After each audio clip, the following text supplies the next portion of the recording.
กลิ่นลงไปมา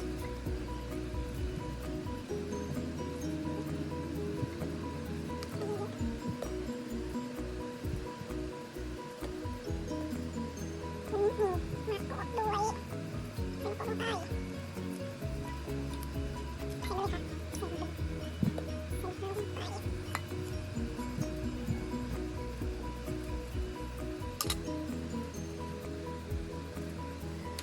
ลงไป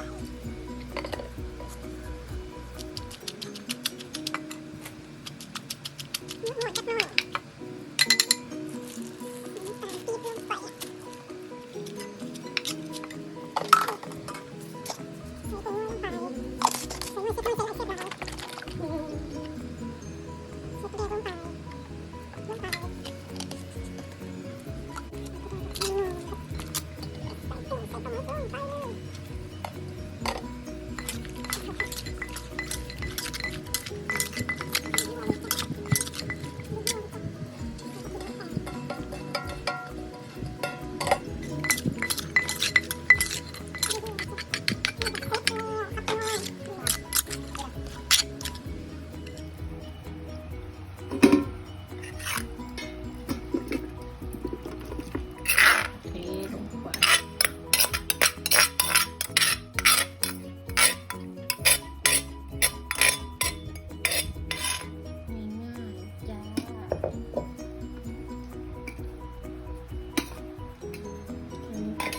เลยจ้า